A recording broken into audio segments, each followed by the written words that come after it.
Hi friends, may peace be upon you. This is the eighth part of Dental Prometric Solved MCQs.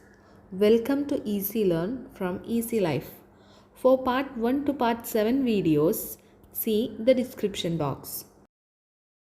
First question, amalgam scrap should be stored in a tightly sealed container and covered with which of the following?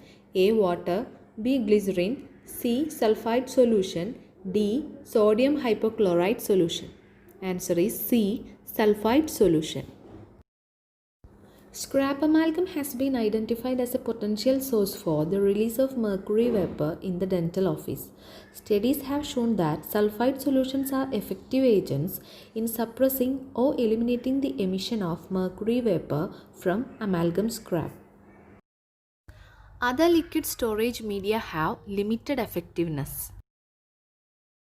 Next question. Acute pyogenic bacterial infections produce A. Leukopenia, B. Lymphopenia, C. Neutropenia, D. Leukocytosis, E. Lymphocytosis.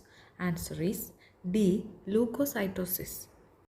Increase in number of leukocyte count above the normal range in the blood is leukocytosis, and its normal range varies from 4,500 to 11,000 cells per microliter.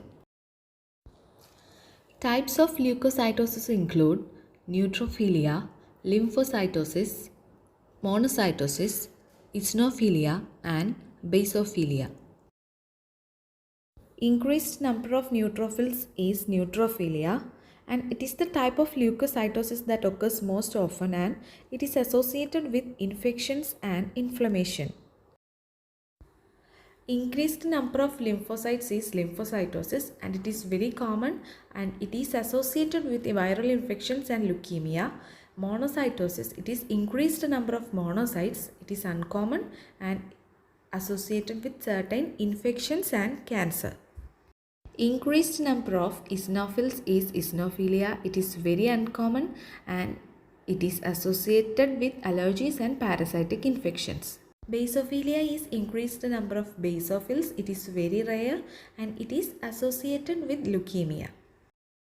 Next question. Which of the following symptoms is not commonly associated with acute suppurative osteomyelitis? A. Deep intense pain. B. High intermittent fever. C. Paresthesia or anesthesia of the inferior alveolar nerve. D. Loose teeth with suppurative drainage from the periodontal area. Answer is D. Acute suppurative osteomyelitis may involve either the maxilla or mandible. In maxilla, the disease usually remains fairly localized to the area of infection. Bone involvement tends to be more diffuse and widespread in mandible. In part 7 video, we have discussed that it is caused by mainly Staphylococcus. Clinical features include severe pain, trismus and paresthesia of lips in the case of mandibular involvement, and manifest as an elevation of temperature with regional lymphadenopathy. The teeth in the area of involvement are loose and sore, so that eating is difficult, if not impossible. Pus may exude from gingival margin.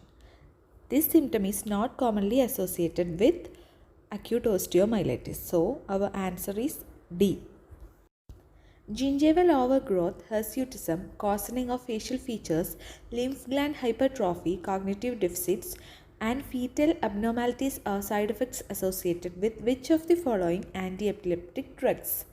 A. Phenobarbital, B. Carbamazepine, C. Valproate, D. Phenytoin, E. Ethosuximide. Answer is D. Phenytoin. Let's see the adverse effects of phenobarbital. Sore throat, mouth sores, easy bruising and bleeding, hypoventilation, apnea, bradycardia and hypotension. An adverse effect of carbamazepine include drowsiness, ataxia, blurred vision, aplastic anemia and hypersensitivity reaction. Adverse effects of valproate include CNS effects like tremor, ataxia, diplopia, behavioral changes, dermatological effects like alopecia and petechiae. Adverse effect of ethosuximide includes diarrhea, weight loss, hiccups, loss of appetite, headache and dizziness. Next question. The ability of a patient to make choices among treatment options represents the concept of A. Autonomy, B. Competence, C. Beneficence, D. Paternalism. Answer is A. Autonomy. The dentist has a duty to respect the patient's rights to self-determination and confidentiality. This principle expresses the concept that the professionals have a duty to treat the patient's desires within the bounds of accepted treatment and to protect the patient's confidentiality.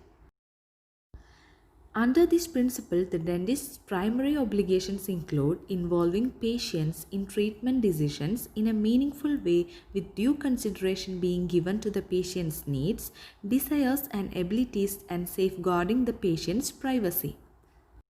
Friends, please like, share and subscribe my channel. Thank you for watching.